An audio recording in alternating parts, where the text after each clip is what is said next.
Welcome to California Edition. I'm Brad Pomerance. We are joined by Ted Lieu, member of the California State Senate, nominee for the United States Congress. That election will be held in November. I want to talk some state issues, some federal issues. Start with Hollywood. Both your Senate district and your presumed congressional district have huge portions of kind of the Hollywood economy in it.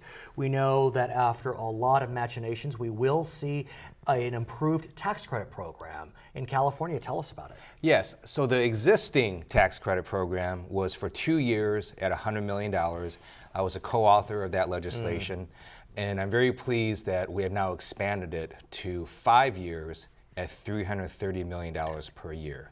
And this is significant because this is an area where we have competed well in California, and we need to keep the production jobs right here in California. So I'm wondering why we hit that 330. And the reason I ask that is we know that our friends in New York, their number is 440. And I had thought that we were going to try to at least match the New York number because, let's face it, sir, New York has done an outstanding job luring production away from our great state. So many states have very good tax credits, and we were not going to be able to match all of them because at some point it becomes a race to the bottom, right? Every state keeps expanding and other states match. We just believe we needed to do more to keep their jobs here because many people want to film here because the talent is here. Right. So we don't have to go to the links that, for example, Louisiana does to attract talent. But we did believe it was important to increase the credit to give more incentives to film TV and films right here in California. I understand that you are critical in trying to build a coalition behind this, and I want to get a sense from you as how you were able to build that coalition with partners, of course, because think about our friends in the North State. Right. To them, Hollywood, that's just another version of corporate welfare. So that's a great point. When the first tax credit went through at $100 million for 2 years, it almost died. I was in Senate Appropriations Committee where we barely got it out, and it's because we had to go fight and tell the Northern California senators this is not just a Southern California issue, it's a statewide issue. So this year, I worked with the Otis College of Art and Design. They do this fabulous economic report. For many years, they've done it on the Southern California creative economy. We worked with them, they did it statewide. So it showed that in Southern California, 1 in 7 jobs is related to the creative economy and arts and entertainment. Statewide, it's 1 in 10. So it's still high, very significant, and we were able to get the Northern California, or more Northern California senators on board. Not all of them were on board. Let's talk about the auto manufacturer Tesla. Yeah.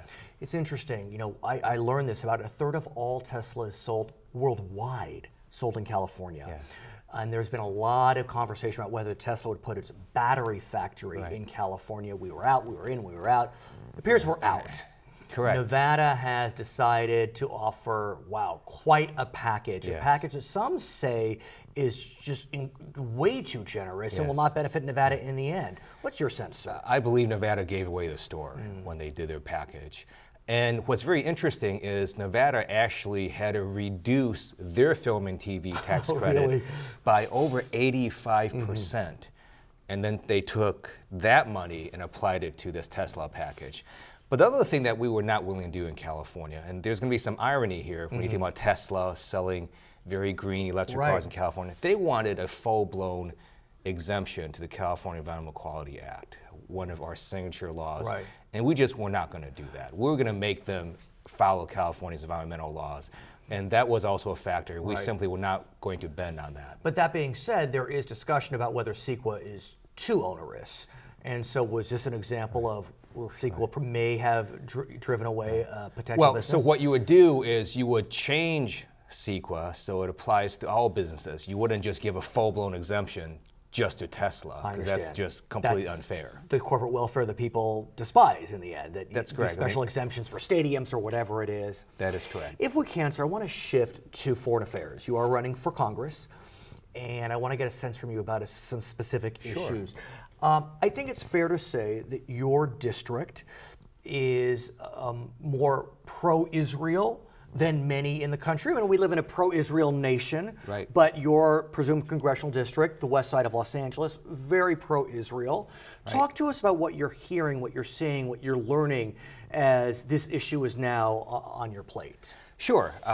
So I studied political science in college. I've always been interested in foreign affairs.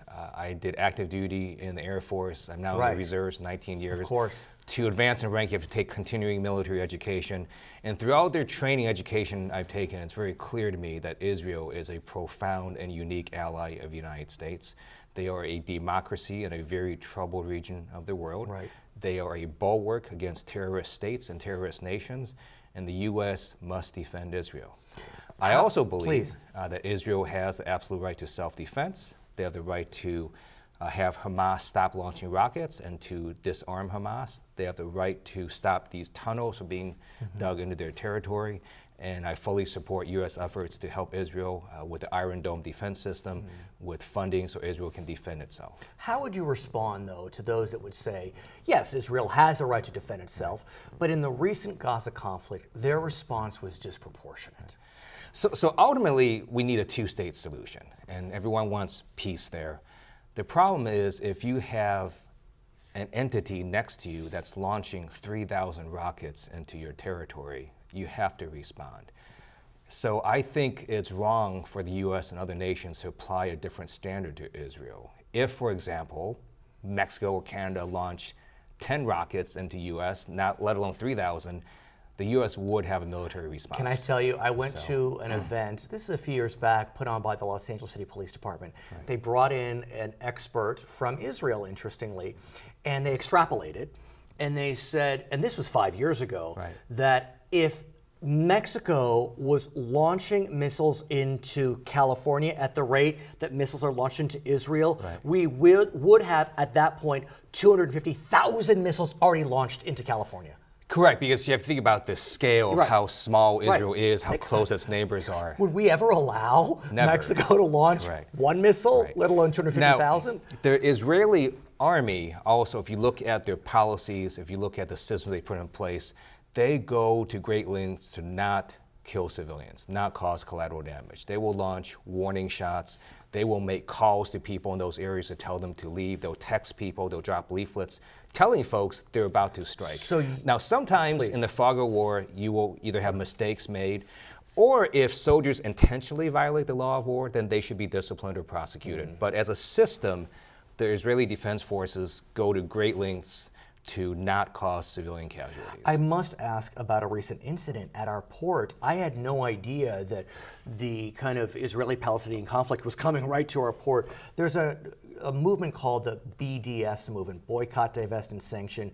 It's an organization or group of organizations that wants to boycott Israeli goods.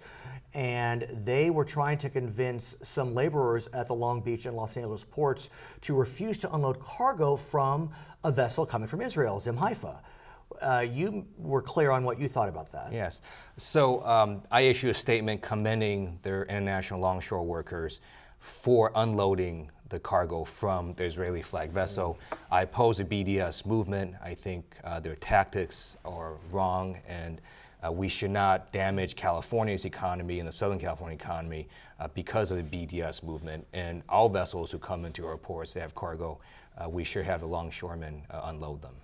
Where does Israel go from here?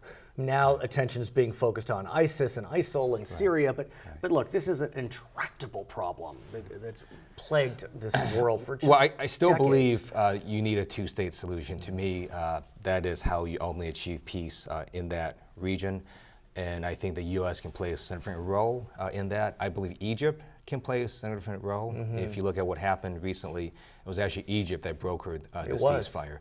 Now, keep in mind, you've got Hamas really in charge of the Gaza Strip, and that's a major problem. And because Mr. Abbas, who's in charge of the West Bank, has said very clearly he does not, he's implied he doesn't like their tactics. Absolutely right. So Hamas is a recognized terrorist organization by multiple nations in the world. Their written charter doesn't just say destroy Israel, it says to kill all Jews. Until they change that charter, we're not going to get peace. He's Ted Lieu, California State Senator, nominee for the U.S. Congress. I'm Brad Pomerance. It's California Edition.